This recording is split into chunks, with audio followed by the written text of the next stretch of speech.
বিসমিল্লাহির রহমানির রহিম। আসসালামু আলাইকুম প্রিয় শিক্ষার্থী, আশা করছি তোমরা সকলে আল্লাহর অশেষ রহমতে পরিবারের সবাইকে নিয়ে নিজ নিজ বাসায় সুস্থ আছো এবং পড়াশোনার মধ্যেই আছো। আজকে রাজশাহী কলেজের হিসাব বিজ্ঞান বিভাগের অনলাইন ক্লাসে তোমাদের সকলকে আরও একবার স্বাগত জানাচ্ছি। আজকে আমি তোমাদের সাথে আবারও আছি মুসাম্মাদ সাবমিলা খাতুন, প্রভাষক হিসাব বিজ্ঞান, রাজশাহী কলেজ, রাজশাহী। আজকে আমরা বিবিএ প্রথম বর্ষের হিসাব বিজ্ঞান এবং ফিনান্স অ্যান্ড ব্যাংকিং বিভাগের শিক্ষার্থীদের ব্যষ্টিক অর্থনীতি এই কোর্সের ত্রয়োদশ অধ্যায় ভূমি এবং মূলধন এই চ্যাপ্টারের কিছু টপিকস নিয়ে আলোচনা করব। প্রিয় শিক্ষার্থী, তোমরা জানো তোমাদের ষষ্ঠ অধ্যায়ে কিন্তু উৎপাদনের উপাদান নিয়ে আলোচনা করা হয়েছে। তোমাদের নিশ্চয়ই মনে আছে, তোমরা একটু চিন্তা করে বলতে পারবে উৎপাদনের উপাদানগুলো কি কি? আশা করছি তোমরা সকলেই বলতে পারবে। মেইনলি 4টা উপাদান রয়েছে: ভূমি, শ্রম, মূলধন এবং সংগঠন। তো এইখানে আমরা ভূমি এবং মূলধন এই দুইটা উপাদান নিয়ে ডিটেলসে আলোচনা করব। তোমরা সেই চ্যাপ্টার ওই ষষ্ঠ অধ্যায়ে কিন্তু ভূমি এবং মূলধন এগুলোর বৈশিষ্ট্য এবং ভূমি এবং মূলধন কি সেগুলোর ডিটেলস জেনেছো। এখানে মেইনলি আমরা যেটা জানবো যে ভূমি থেকে আমাদের আয় কি, ভূমি থেকে আমরা ইনকাম করি খাজনা, আর মূলধন থেকে সুদ। তো এই খাজনা এবং সুদ এই দুইটা জিনিস নিয়ে আমরা এখানে ডিটেলসে আলোচনা করা হয়েছে এই চ্যাপ্টারে। তো আজকে আমরা মেইনলি খাজনা নিয়ে আলোচনা করব। প্রিয় শিক্ষার্থী, আজকে এই চ্যাপ্টারের প্রথম ক্লাস। তো আমরা প্রথমেই খাজনা সম্পর্কে ডিটেলস জানবো যে খাজনা কি, কেন এবং খাজনার উৎপত্তি কোথা থেকে, বা খাজনার যে তত্ত্বগুলো রয়েছে সেগুলো সম্বন্ধে আলোচনা করব। শিক্ষার্থী, আজকের আলোচনা শেষে তোমরা মেইনলি যেটা জানতে পারবে, খাজনার ধারণা তোমরা ব্যাখ্যা করতে পারবে, মোট খাজনা ও নিট খাজনার মধ্যে পার্থক্য নিরূপণ করতে পারবে, নিম খাজনার ধারণা ব্যাখ্যা করতে পারবে। ঠিকই শুনেছো শিক্ষার্থী, নিম খাজনা এবং মোট খাজনা বা নিম খাজনা এই দুটোর মধ্যে পার্থক্য চিহ্নিত করতে পারবে। তো শিক্ষার্থী, চলো আজকে তাহলে আমরা আমাদের মূল আলোচনায় চলে যাই। প্রথমে যেটা আছে খাজনার ধারণা বা কনসেপ্ট অফ রেন্ট।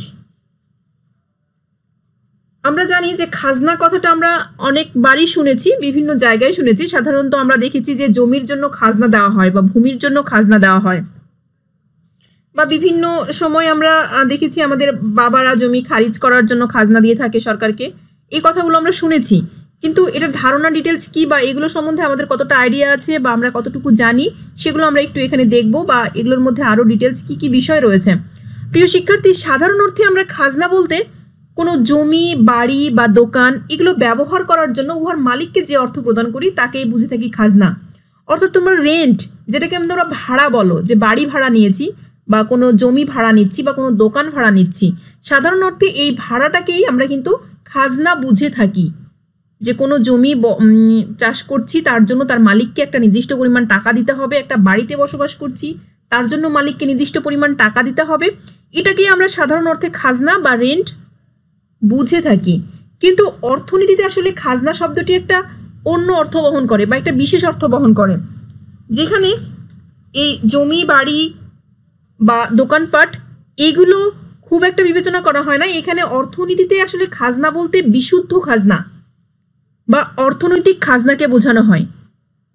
এখানে বলা হচ্ছে, অর্থাৎ আমরা জানি যে জমির যোগান বা জমি বা ভূমি যেটা, সেটার যোগান কিন্তু অস্থিতিস্থাপক, অর্থাৎ চাহিদার সাথে সাথে যেটার যোগানে তারতম্য করা যায় না বা যোগান বাড়ানো যায় না। এটা জমি আমরা জানি যে প্রকৃতি প্রদত্ত একটা সম্পদ। এই প্রাকৃতিক সম্পদ ব্যবহার করার জন্য তার মালিককে যে অর্থ প্রদান করা হয় তাকেই বলা হচ্ছে খাজনা। অর্থাৎ অর্থনীতিতে যেটা বলা হচ্ছে যে খাজনা হচ্ছে ভূমি বা জমি যেটা অস্থিতিস্থাপক, যোগান বিশিষ্ট, প্রাকৃতিক প্রদত্ত একটি সম্পদ। অর্থাৎ অস্থিতিস্থাপক যোগান বলতে এখানে বোঝানো হচ্ছে চাহিদার সাথে যেটার যোগান বাড়ানো বা কমানো যায় না। সেই প্রাকৃতিক সম্পদ ব্যবহারের জন্য সেই জমি বা ভূমির মালিককে যে পরিমাণ অর্থ প্রদান করা হচ্ছে তাকে খাজনা বলে। প্রিয় শিক্ষার্থী, আমি আবারও রিপিট করছি যে সাধারণ অর্থে আমরা জমি, বাড়ি, দোকান, কোনো জায়গা এগুলো ব্যবহারের জন্য তার মালিককে যে অর্থ প্রদান করে থাকি তাকে ভাড়া বা খাজনা বা রেন্ট বলা হয়ে থাকে। কিন্তু অর্থনীতিতে খাজনা বিশুদ্ধ খাজনা বা অর্থনৈতিক খাজনাকে বোঝানো হয়, যেখানে শুধুমাত্র বলা হচ্ছে যে ভূমি যেটা অস্থিতিস্থাপক যোগান বিশিষ্ট, অর্থাৎ যেটার যোগান সীমাবদ্ধ, যেটার ইচ্ছা করলে যোগান বাড়ানো যায় না। কি শিক্ষার্থী, তোমরা চাইলেই কি জমির বা এই পৃথিবীব্যাপী যদি যে ভূমিটা রয়েছে, পৃথিবীর যে মানচিত্রে বা যে পৃথিবীব্যাপী যে ভূমিটা রয়েছে সেটার যোগান কি তোমরা বাড়াতে পারবে? অবশ্যই না। তো এই প্রকৃতি প্রদত্ত অস্থিতিস্থাপক যোগান বিশিষ্ট এই সম্পদ ব্যবহারের জন্য তার মালিককে যে অর্থ প্রদান করা হয় তাকে বলা হচ্ছে খাজনা। বিভিন্ন অর্থনীতিবিদ খাজনাকে বিভিন্নভাবে সংজ্ঞায়িত করেছেন। অর্থাৎ এখানে অধ্যাপক মার্শাল, ডেভিড রিকার্ডো কিংবা ক্লাসিক্যাল বিভিন্ন অর্থনীতিবিদ খাজনাকে বিভিন্নভাবে সংজ্ঞায়িত করেছেন। আমরা আলফ্রেড মার্শালের যে সংজ্ঞাটা রয়েছে সেটা একটু দেখব। শিক্ষার্থী, আমি তোমাদেরকে এখানে আরেকটু কথা ভালো করে বলে রাখি যে আমি এই স্লাইডগুলোতে ডিটেলস লিখে দেওয়ার চেষ্টা করেছি যাতে তোমরা এই স্লাইডগুলো থেকে একটা ফুল প্রিপারেশন নিয়ে নিতে পারো, যাতে তোমাদের এক্সট্রা কোনো বই কিংবা কোনো গাইড কিংবা নোট খুলতে না হয়। তোমরা যে যেখানে আছো জাস্ট ভিডিওটা যদি তোমরা পাও তাহলে তোমরা তোমাদের ফুল প্রিপারেশনটা নিয়ে নিতে পারবে। সেই উদ্দেশ্যকে সামনে রেখে আমি এখানে ডিটেলস সংজ্ঞাগুলো দেওয়ার চেষ্টা করেছি। শিক্ষার্থী, আমরা জানি যে আমরা একটা জিনিস বুঝতে পারবো কিনা বা বুঝেছি কিনা সেটা জানার জন্য কোনো রাইটারের সংজ্ঞা আমাদের দরকার নেই। তবুও আমাদের লেখার জন্য বা এই জিনিসটাকে আরও ভালোভাবে আত্মস্থ করার জন্য বা কিংবা জিনিসটা সম্বন্ধে ক্লিয়ার ধারণা পাওয়ার জন্য আমাদের বিভিন্ন রাইটারের সংজ্ঞাগুলো অবশ্যই জানা দরকার, এবং সেই সংজ্ঞাগুলো থেকে আমি আমার মতো করে গুছিয়ে লিখতে পারবো। তো শিক্ষার্থী দেখো, অধ্যাপক আলফ্রেড মার্শাল তিনি কি বলেছেন? তিনি বলছেন ভূমি ও অন্য অন্য প্রাকৃতিক সম্পদ, ভূমি ছাড়াও অন্য অন্য যে প্রাকৃতিক সম্পদ রয়েছে তার মালিকানা থেকে যে আয় হয় তাকে খাজনা বলে। অর্থাৎ ভূমি ছাড়া আদার্স যে প্রাকৃতিক সম্পদ রয়েছে তাদের মালিকানা থেকে যে আয়গুলো হয় তাকে সাধারণত খাজনা বলা হয়ে থাকে। ডেভিড রিকার্ডোর মতে, প্রিয় শিক্ষার্থী এখানে তোমাদেরকে একটা কথা বলে রাখি, আমাদের আগামী যে ক্লাসটা রয়েছে সেখানে আমরা ডেভিড রিকার্ডোর খাজনা তত্ত্ব নিয়ে আলোচনা করব, যেটা তোমাদের জন্য ইম্পর্টেন্ট। তো ডেভিড রিকার্ডোর খাজনা তত্ত্বে তিনি খাজনা কি, খাজনার উৎপত্তি, এই বিষয়গুলো ডিটেলসে আলোচনা করেছেন। তো এখানে তার মতে খাজনা কি সেইটুকু শুধু আমরা দেখব। ভূমির আদি এবং অবিনশ্বর শক্তি রয়েছে। ডেভিড রিকার্ডো মনে করেন যে একটা জমির আদি এবং অবিনশ্বর শক্তি রয়েছে, আর এই শক্তি ব্যবহারের জন্য বা এই শক্তি ব্যবহারের মাধ্যমে ভূমি থেকে যে উৎপাদন হয় বা যে অংশ উৎপাদন হয় তার কিছু অংশ ভূমির মালিককে দেওয়া হয়, তাকে খাজনা বলে। অর্থাৎ ভূমির যে উর্বরতা শক্তি রয়েছে বা ভূমির যে আদি শক্তি রয়েছে, মৌলিক যে শক্তি রয়েছে, সেই শক্তি ব্যবহার করে যে উৎপাদন করা হচ্ছে বা সেই উৎপাদনের অংশ ভূমির মালিককে দেওয়া হয় তাকে খাজনা বলে। তাহলে শিক্ষার্থী, আশা করছি আমরা বুঝতে পারছি যে খাজনা আসলে কি বোঝানো হয়েছে। এখানে বলা হয়েছে যে প্রকৃতি প্রদত্ত যে ভূমি কিংবা অন্যান্য অ্যাসেট হতে পারে, এই অ্যাসেট ব্যবহার করার জন্য বা সেটা যদি ভূমি হয় তাহলে সেটা উৎপাদন করার জন্য বা উৎপাদনের যে অংশ তার মালিককে দেওয়া হয় তাকে বলা হচ্ছে খাজনা। কিন্তু ক্লাসিক্যাল অর্থনীতিবিদগণ, আমরা ডেভিড রিকার্ডো কিংবা মার্শাল এদের সংজ্ঞাগুলো দেখলাম, কিন্তু বর্তমানে যে ক্লাসিক্যাল অর্থনীতিবিদগণ রয়েছে, মানে আধুনিক যে অর্থনীতিবিদগণ রয়েছেন, তারা কিন্তু বিশেষভাবে জমির ব্যবহার মূল্যকেই মনে করতেন যে খাজনা শুধুমাত্র জমির ক্ষেত্রেই প্রযোজ্য। অর্থাৎ খাজনা বলতে কেবলমাত্র ভূমি বা জমি হতে যে উদ্বৃত্ত আয় পাওয়া যায় তাকে বোঝায়। তাদের মতে খাজনা মূলত ভূমি ব্যবহারের সাথেই সংশ্লিষ্ট। ক্লাসিক্যাল অর্থনীতিবিদ মনে করেন ভূমি, বন, খনি প্রভৃতি প্রাকৃতিক সম্পদ ব্যবহারের জন্য উহার মালিককে যে অর্থ প্রদান করা হয় তাই হলো খাজনা। অর্থাৎ আগের যে অর্থনীতিবিদগণ রয়েছে ক্লাসিক্যাল, আমাদের ডেভিড রিকার্ডো, মার্শাল, এই ক্লাসিক্যাল অর্থনীতিবিদগণের মতে প্রাকৃতিক প্রদত্ত ভূমি, খনি, বন, সমুদ্র এইগুলো ব্যবহারের জন্য উহার মালিককে যে অর্থ প্রদান করা হয় তাই হলো খাজনা। কিন্তু আধুনিক অর্থনীতিবিদ এ সম্পর্কে একটু ভিন্ন মত প্রকাশ করেন। তাদের মতে খাজনা শুধুমাত্র ভূমির ক্ষেত্রে সীমাবদ্ধ নয়, ভূমি ছাড়া উৎপাদনের অন্যান্য উপকরণের ক্ষেত্রেও এটি প্রযোজ্য। অর্থাৎ তারা আরো ব্যাপক অর্থে খাজনা শব্দটি ব্যবহার করতে চান। প্রিয় শিক্ষার্থী, আমরা খাজনা সম্বন্ধে ডিটেলস যদি জানতে চাই তাহলে আমরা দেখব যে ডেভিড রিকার্ডো এবং মার্শাল কি বলেছেন। আমরা একটু আগে দেখলাম যে ডেভিড রিকার্ডো এবং মার্শাল, প্রথমেই মার্শাল বলেছেন ভূমি এবং প্রাকৃতিক সম্পদ ব্যবহারের জন্য তার মালিককে যে অর্থ দেওয়া হয় তাই খাজনা। রিকার্ডো বলেছেন ভূমির আদি বা অবিনশ্বর শক্তি ব্যবহারের জন্য তার মালিককে যে অংশ দেওয়া হয় সেটাই হচ্ছে খাজনা।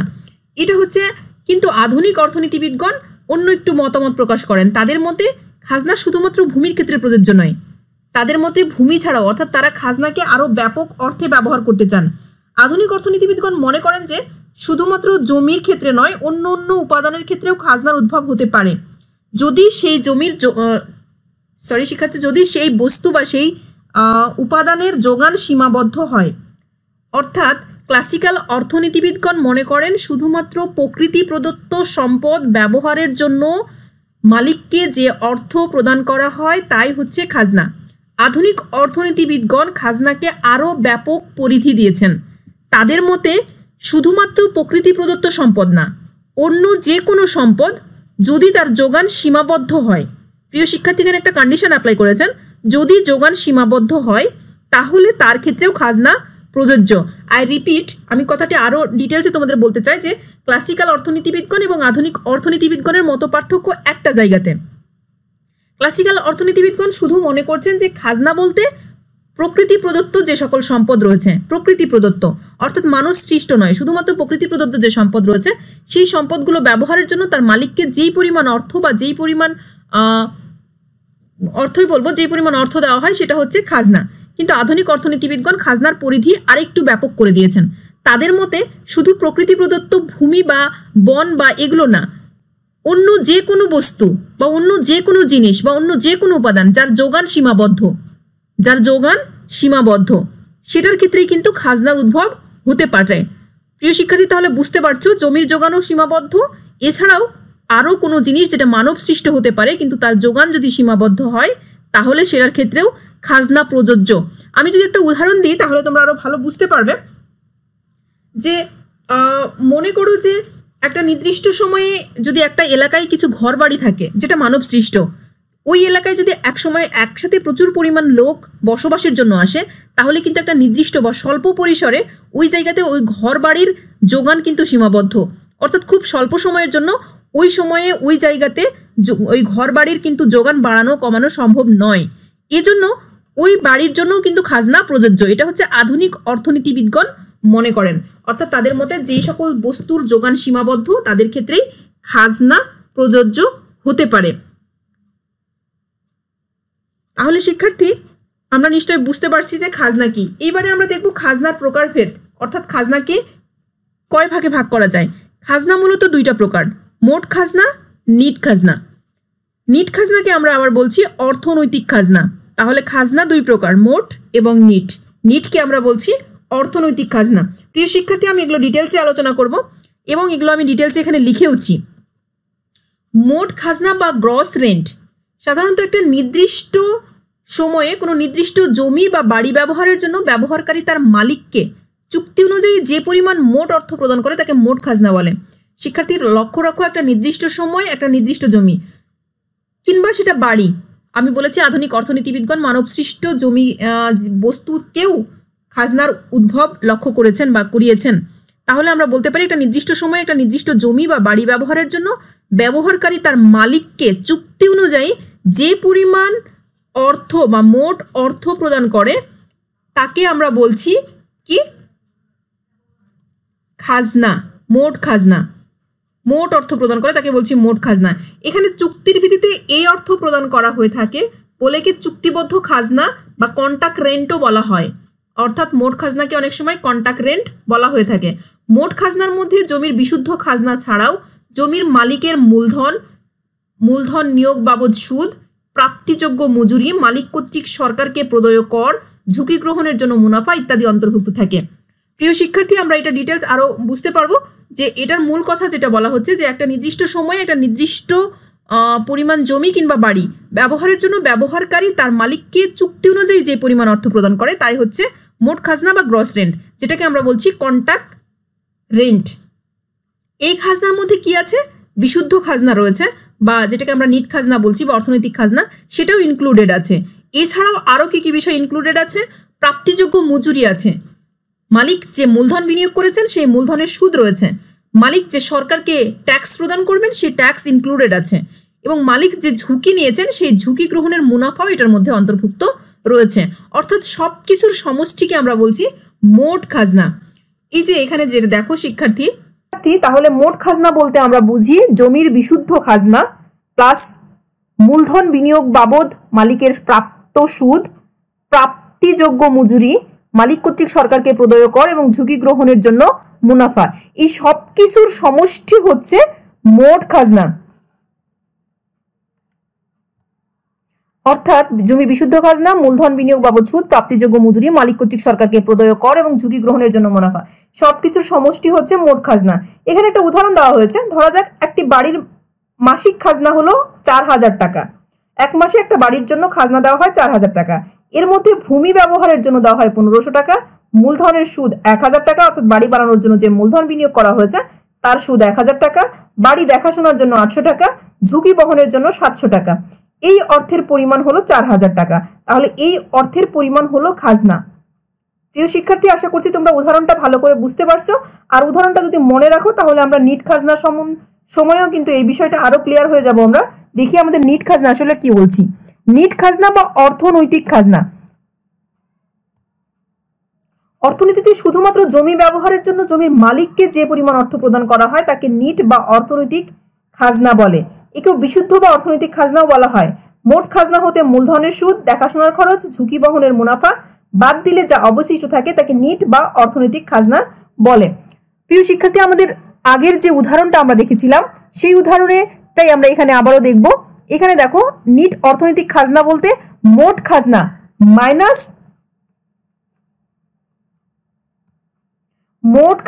মাইনাস মূলধন বিনিয়োগ বাবদ সুদ, প্রাপ্তযোগ্য মজুরি, মালিক কর্তৃক সরকারকে প্রদত্ত কর প্লাস ঝুঁকি গ্রহণের জন্য মুনাফা, এই সব কিছু মিলেই হচ্ছে, অর্থাৎ মোট খাজনা থেকে এগুলোর সমষ্টি যদি বাদ দিয়ে দেওয়া হয় তাহলে হচ্ছে নিট খাজনা। দেখো, আমরা দেখেছিলাম যে একটা বাড়ির মোট খাজনা 4500 টাকা। এক্ষেত্রে জমি ব্যবহারের জন্য প্রদেয় অর্থের পরিমাণ 2500 টাকা। তাহলে আমাদের এখানে আদার্স যে জিনিসগুলো আছে, অর্থাৎ মূলধন বিনিয়োগ বাবদ সুদ, প্রাপ্তযোগ্য মজুরি, মালিক কর্তৃক সরকারকে প্রদত্ত কর এবং ঝুঁকি গ্রহণের জন্য যে মুনাফা, এইগুলো সবকিছু আমরা যদি একসঙ্গে যোগ করে ফেলি তাহলে আমাদের এগুলো মিলে হয় 2000 টাকা। এই 4500 টাকা মোট খাজনা থেকে এই 2000 টাকা যদি আমরা বাদ দিই তাহলে হচ্ছে 2500 টাকা হচ্ছে জমি ব্যবহারের জন্য প্রদত্ত অর্থের পরিমাণ, যেটা আমরা এখানে বলেছিলাম। এইটা হচ্ছে আমাদের কি নিট খাজনা বা অর্থনৈতিক খাজনা। তাহলে শিক্ষার্থী, আমরা বুঝতে পারছি যে মোট খাজনার মধ্যে সবকিছু ইনক্লুডেড থাকে, আর নিট খাজনা শুধুমাত্র ভূমি ব্যবহারের জন্য যেটুকু দেওয়া হয় বা জমি ব্যবহারের জন্য যেটুকু দেওয়া হয় সেটা হচ্ছে নিট বা অর্থনৈতিক খাজনা, যেটা অর্থনীতিতে বলা হয়। অর্থনীতিতে খাজনা বলতে নিট খাজনা বা বিশুদ্ধ খাজনা বা অর্থনৈতিক খাজনাকেই বোঝানো হয়। আর নর্মালি আমরা খাজনা বলতে বুঝি মোট খাজনা। আশা করছি শিক্ষার্থী তোমরা বুঝতে পেরেছো যে মোট খাজনা এবং নিট খাজনার মধ্যে পার্থক্য কি রয়েছে। তারপরে আমি আরো ডিটেলসে এই পার্থক্যগুলো তোমাদের দেখানোর চেষ্টা করব। দেখো, মোট খাজনা এবং নিট খাজনার মধ্যে মেইনলি যে পার্থক্যগুলো রয়েছে, প্রথমে আমি যদি তোমাদেরকে সংজ্ঞা বলতে বলি, আশা করছি তোমরা বলতে পারবে। কোনো জমি কিংবা বাড়ি একটা নির্দিষ্ট সময়ে ব্যবহারের বিনিময়ে ব্যবহারকারী তার মালিককে যে পরিমাণ অর্থ প্রদান করে তাকে বলা হয় মোট খাজনা। লক্ষ্য করো শিক্ষার্থী, একটা বাড়ি যদি আমরা ভাড়া নিই তাহলে যেই পরিমাণ অর্থ একজন মালিককে আমরা দিয়ে দিচ্ছি 8000, 10000, 15000 পর্যন্ত, সেটাই হচ্ছে কিন্তু তার মোট খাজনা। এটা আমরা নর্মালি ইউজ করি, যেটাকে আমরা রেন্ট বলি, ভাড়া বলে থাকি। আর নিট খাজনা শুধুমাত্র ভূমি ব্যবহারের জন্য ভূমির মালিককে যে পরিমাণ অর্থ প্রদান করা হয় তাহলে নিট খাজনা বা অর্থনৈতিক খাজনা বলে। প্রিয় শিক্ষার্থী, আমি একটা উদাহরণ দিই। ধরো আমরা একটা বাড়ি ভাড়া নিলাম, সেই বাড়ি ভাড়ার জন্য আমরা হয়তো 15000 টাকা বাড়ির মালিককে দিয়ে দিচ্ছি। তোমার কি মনে হয় এই বাড়িটার জন্যই আমরা 15000 টাকা দিচ্ছি? না শিক্ষার্থী, আমরা এই বাড়িটার জন্য 15000 টাকা দিলেও এর মধ্যে অনেকগুলো ব্যয় ইনক্লুডেড আছে। অ্যাজ ফর এক্সাম্পল, ওই বাড়ির যে জমিটা রয়েছে সেই জমির একটা সেই জমিটাতে যদি বাড়ি না থাকতো, অন্য কিছু করা হতো, তাহলে সেখান থেকে একটা আয় হতো, সেই টাকাটা ওটার মধ্যে ইনক্লুডেড আছে। প্লাস ওই বাড়িটা তৈরি করতে যে মূলধন ইউজ করা হয়েছে সেই মূলধনটা যদি বাড়ি তৈরি করা না হতো তাহলে ব্যাংকে রাখা হতো, তাহলে সুদ পাওয়া যেত, সেই সুদটা ওর মধ্যে ইনক্লুডেড আছে। ওই বাড়ি তৈরি করতে যে মজুরি খরচ হয়েছে কিংবা ওই বাড়ি তৈরি করার যে ঝুঁকি গ্রহণ করা হয়েছে তার জন্য যে মুনাফা, এবার সরকারকে যে ট্যাক্স দেওয়া হচ্ছে, এই সব কিছু মিলেই কিন্তু ওই বাড়ি ভাড়াটা, যেটাকে আমরা বলছি রেন্ট বা মোট খাজনা। আর এটার মধ্যে থেকে সবকিছু অন্য আদার্স যা কস্ট রয়েছে সবকিছু বাদ দিয়ে শুধুমাত্র ভূমির জন্য যেইটুকু, সেইটুকুকে আমরা বলছি নিট খাজনা বা অর্থনৈতিক খাজনা, যেখানে অর্থনীতিতে খাজনা বলতে এই নিট খাজনাকেই বোঝানো হয়। উপাদানগত পার্থক্য, প্রিয় শিক্ষার্থী নিশ্চয়ই বুঝতে পারছো মোট খাজনার মধ্যে বিভিন্ন ধরনের উপাদান রয়েছে। অর্থাৎ ভূমি ব্যবহারের জন্য প্রদত্ত অর্থ রয়েছে, মূলধন ব্যবহারের জন্য প্রদত্ত অর্থ রয়েছে, প্রাপ্তিযোগ্য মজুরি রয়েছে, ঝুঁকি গ্রহণের মুনাফা রয়েছে। কিন্তু নিট খাজনার মধ্যে কি রয়েছে শিক্ষার্থী? নিশ্চয়ই বলতে পারবে। নিট খাজনার মধ্যে শুধুমাত্র ভূমি ব্যবহারের জন্য প্রদত্ত অর্থ রয়েছে, আদার্স কিছু ইনক্লুডেড এর মধ্যে নেই। পরিধিগত পার্থক্য, মোট খাজনার পরিধি নিট খাজনার পরিধি অপেক্ষা অবশ্যই বেশি বা বিস্তৃত, কিন্তু নিট খাজনার পরিধি অবশ্যই কম। সূত্রগত পার্থক্য, আমরা যদি সূত্র দেখি তাহলে বলবো মোট খাজনা সমান সমান নিট খাজনা প্লাস মূলধন বিনিয়োগ বাবদ সুদ প্লাস প্রাপ্তিযোগ্য মজুরি প্লাস ঝুঁকি গ্রহণের জন্য মুনাফা। আর আমরা যদি নিট খাজনা দেখি তাহলে বলবো মোট খাজনা মাইনাস মূলধন বিনিয়োগ বাবদ প্রাপ্ত সুদ প্লাস প্রাপ্তিযোগ্য মজুরি প্লাস ঝুঁকি গ্রহণের জন্য মুনাফা। অর্থাৎ অন্য অন্য যে বিষয়গুলো রয়েছে বা অন্যান্য যে এলিমেন্টগুলো রয়েছে সবগুলো যোগ করে মোট খাজনা থেকে বাদ দিলে পাওয়া যাবে নিট খাজনা। অংশগত পার্থক্য, অংশগত পার্থক্য আমরা যদি বলি তাহলে মোট খাজনা হলো খাজনা হিসেবে প্রাপ্ত সর্বমোট অর্থ, আর নিট খাজনা হচ্ছে মোট খাজনার একটি অংশ, অর্থাৎ নিট খাজনা মোট খাজনা অপেক্ষা সর্বদা ছোট হবে। সুতরাং আমরা যেটা বলতে পারি যে মোট খাজনা অবশ্যই নিট খাজনার চেয়ে বড় হবে। পরিমাণগত পার্থক্য, মোট খাজনার হিসাব নিকাশ অনেক সহজ, কারণ মোট খাজনা পরিমাপের সময় ভূমি সহ অন্যান্য উপাদান সবগুলো অর্থ একসঙ্গে যোগ করা হয়, কিন্তু নিট খাজনা হিসাব করা তুলনামূলকভাবে একটু কঠিন, কারণ এখান থেকে বিভিন্ন সময় বিভিন্ন কিছু বাদ দিতে হয়। এইবারে শিক্ষার্থী আমরা মোট খাজনা এবং নিট খাজনার পার্থক্যগুলো নিশ্চয়ই ভালোভাবে বুঝতে পেরেছি। আশা করছি তোমরা যদি আরো একবার ভিডিওটা দেখো কিংবা একটু ডিটেলসে পড়ার চেষ্টা করো তাহলে বুঝতে পারবে। নেক্সট যেটা রয়েছে সেটা হচ্ছে নিম খাজনা বা উপ খাজনা বা কোয়াসি রেন্ট। প্রিয় শিক্ষার্থী, এই নিম খাজনাটা তোমাদের জন্য গুরুত্বপূর্ণ। এই চ্যাপ্টার থেকে মেইনলি তোমাদের নিম খাজনা থেকে প্রশ্ন হয়। নিম খাজনাকে অনেক সময় অপূর্ণাঙ্গ খাজনা বলা হয়। অনেক সময় এরকম প্রশ্ন হয় যে নিম খাজনাকে কেন অপূর্ণাঙ্গ খাজনা বলা হয়। আবার 1 মার্কের প্রশ্নও হয় নিম খাজনা কি, আবার 4 মার্কের প্রশ্নও হতে পারে। শিক্ষার্থী আমরা নিম খাজনা সম্বন্ধে ডিটেলস বা কোয়াসি রেন্ট সম্বন্ধে একটু ভালোভাবে জানবো। আসলে আমরা যেটা জানি যে দেখলাম যে একটু আগে যে খাজনা তত্ত্বগুলো বিভিন্ন দৃষ্টিকোণ থেকে আলোচিত হয়েছে, বা খাজনা সম্পর্কে আমাদের আধুনিক অর্থনীতিবিদগণ কিংবা ক্লাসিক্যাল অর্থনীতিবিদগণ এদের মধ্যে মত পার্থক্য রয়েছে। আমরা যেটা দেখেছি যে রিকার্ডো, মার্শাল বা রবিন্স বা স্যামুয়েলসন যে প্রমুখ অর্থনীতিবিদগণ রয়েছে যারা ক্লাসিক্যাল অর্থনীতিবিদ, তারা স্ব দৃষ্টিকোণ থেকে কিছু খাজনা তত্ত্ব আলাদা আলাদাভাবে ব্যাখ্যা করেছেন। অধ্যাপক মার্শাল আসলে নিম খাজনার প্রবক্তা। নিম খাজনার প্রবক্তা হচ্ছেন অধ্যাপক মার্শাল। তার মতে স্বল্পকালে মানুষের তৈরি ঘরবাড়ি, কলকারখানা, যন্ত্রপাতি ইত্যাদি উৎপাদনের উপকরণ অস্থিতিস্থাপক হওয়ায় এই সকলের চাহিদা বৃদ্ধি পেলে সেগুলো স্বাভাবিকভাবে আয় অপেক্ষা যে অতিরিক্ত আয় করে তাকে নিম খাজনা বা উপখাজনা বলে। প্রিয় শিক্ষার্থী, আমি একটু সহজ করে দিই তোমাদেরকে। ধরো খুব শর্ট পিরিয়ডের কথা চিন্তা করো, অল্প একটা সময়ের কথা চিন্তা করো। সেই সময় একটা নির্দিষ্ট জায়গায় যে সকল ঘরবাড়ি বা কলকারখানা বা যন্ত্রপাতি রয়েছে, ধরো 1 মাস, সেই 1 মাসের মধ্যে কিন্তু নতুন করে ঘরবাড়ি বা কলকারখানা বা যন্ত্রপাতি তৈরি করা সম্ভব নয়। তাহলে ওই স্বল্প সময়ে ওই উপাদানগুলো কিন্তু ওখানে অস্থিতিস্থাপক চাহিদা, অর্থাৎ সেগুলো কিন্তু চাহিদার সঙ্গে সঙ্গে বা যোগান বাড়ানো সম্ভব নয়। তো হঠাৎ করে যদি সেগুলোর চাহিদা বৃদ্ধি পায় আর চাহিদার তুলনায় যদি যোগান বৃদ্ধি করা না যায়, তাহলে সেগুলো দ্বারা প্রাথমিকভাবে যে আয় হতো ওই চাহিদা বাড়ার জন্য হঠাৎ করে সেগুলো থেকে অতিরিক্ত আয় হবে। এই অতিরিক্ত আয়টাকেই বলা হচ্ছে নিম খাজনা বা উপখাজনা। প্রিয় শিক্ষার্থী, আবারও লক্ষ্য করো, একটা স্বল্প সময়ের কথা চিন্তা করো, খুবই শর্ট পিরিয়ডের কথা চিন্তা করো।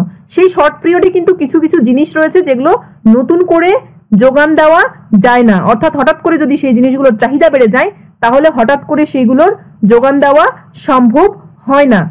তার দরুন কি হয়, অবশিষ্ট যে উপাদানগুলো রয়েছে অর্থাৎ যে ঘর বাড়ি কলকারখানা যন্ত্রপাতি যেগুলো রয়েছে সেগুলোর কিন্তু হঠাৎ করে আগের তুলনায় চাহিদা বেড়ে যায়, আর চাহিদা বাড়ার জন্য কিন্তু অতিরিক্ত দাম পায় সেইগুলো, অর্থাৎ সেগুলো থেকে অতিরিক্ত আয় করা যায়। এই অতিরিক্ত যে আয়টা হয় সেটাকে বলা হচ্ছে নিম খাজনা বা উপখাজনা। প্রিয় শিক্ষার্থী, আমি আরো ডিটেলস তোমাদেরকে বলতে চাই।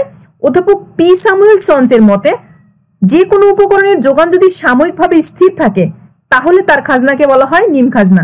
অর্থাৎ খুব শর্ট পিরিয়ডের জন্য যদি সেটির যোগান সীমাবদ্ধ থাকে বা যোগান স্থির থাকে, তাহলে তা থেকে যে আয় হয় বা অতিরিক্ত আয় হয় তাকে বলা হচ্ছে নিম খাজনা। আমরা খাজনা বলেছি, খাজনা সাধারণত জমির জন্য হয়ে থাকে। জমির মূল বৈশিষ্ট্য হলো কি, এর যোগান কিন্তু সীমাবদ্ধ, জমির যোগান সীমাবদ্ধ, কিন্তু এটা স্বল্প বা দীর্ঘকালে সম্পূর্ণরূপেই অস্থিতিস্থাপক। অর্থাৎ জমির কথা যদি তুমি চিন্তা করো, তাহলে স্বল্পকালেও জমির যোগান যা, দীর্ঘকালেও জমির যোগান তাই। অর্থাৎ জমির যোগান সবসময় অস্থিতিস্থাপক। কিন্তু জমির যোগানের এই অস্থিতিস্থাপকতার জন্য খাজনার উদ্ভব হয়, এটা রিকার্ডোর মতেও কিন্তু তাই। কিন্তু মানব সৃষ্ট যে সকল ঘরবাড়ি রয়েছে বা যেগুলো কলকারখানার যন্ত্রপাতি, অর্থাৎ যেগুলো মানব সৃষ্ট, যেগুলো প্রকৃতি প্রদত্ত নয়, যেগুলো দীর্ঘকালে যোগান বাড়ানো যায় কিন্তু স্বল্পকালে যোগান বাড়ানো যায় না, অর্থাৎ স্বল্পকালে মানব সৃষ্ট কিছু উপকরণ রয়েছে যেগুলোর যোগান অস্থিতিস্থাপক হলেও দীর্ঘকালে কিন্তু এগুলোর যোগান স্থিতিস্থাপক। প্রিয় শিক্ষার্থী, অর্থাৎ মানব সৃষ্ট কিছু উপকরণ রয়েছে যেগুলোর যোগান স্বল্পকালে অস্থিতিস্থাপক। প্রিয় শিক্ষার্থী, শর্ট পিরিয়ড বা স্বল্পকালে যেগুলোর যোগান বাড়ানো বা কমানো সম্ভব নয়, কিন্তু দীর্ঘকালে যেগুলো বাড়ানো সম্ভব, অর্থাৎ দীর্ঘকালের যোগান এগুলোর স্থিতিস্থাপক, এইগুলোর যে খাজনা সেটাকে বলা হচ্ছে নিম খাজনা।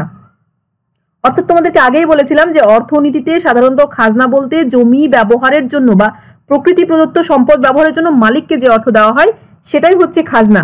তো এখানে অর্থনীতিতে তাহলে কি মানবসৃষ্ট জিনিস ব্যবহারের জন্য যেটা দেওয়া হয় সেটাকে কিভাবে ট্রিট করা হয়েছে? অর্থনীতিতে মানবসৃষ্ট যেই সকল উপকরণ রয়েছে যেগুলোর একটা নির্দিষ্ট সময়ে চাহিদা বা যোগান অস্থিতিস্থাপক হলেও দীর্ঘকালে যোগান স্থিতিস্থাপক, সেগুলোর ক্ষেত্রে যেটা উদ্ভব হয় সেটাকে বলা হচ্ছে নিম খাজনা। সুতরাং আমরা বলতে পারি যে স্বল্পকালে মানবসৃষ্ট ঘরবাড়ি, কলকারখানা, যন্ত্রপাতি প্রভৃতির যোগান সীমাবদ্ধ হওয়ার কারণে এ থেকে যে অতিরিক্ত আয় পাওয়া যায় তাকে বলা হচ্ছে নিম খাজনা। অর্থাৎ নিম খাজনা একটি স্বল্পকালীন ধারণা যেটার দীর্ঘকালে কোনো অস্তিত্ব নাই, অর্থাৎ মানবসৃষ্ট উপাদান দীর্ঘকালে স্থিতিস্থাপক যোগান বিশিষ্ট হয়ে যায়। সুতরাং দীর্ঘকালে নিম খাজনার কোনো অস্তিত্ব নেই। আমরা নিম খাজনাকে যদি আরেকটু ভালোভাবে দেখি, অর্থাৎ মোট খাজনার সাথে যদি তুলনা করি তাহলে আরো ভালো বুঝতে পারবো। প্রিয় শিক্ষার্থী, লক্ষ্য করো, এখানে অর্থনীতিবিদ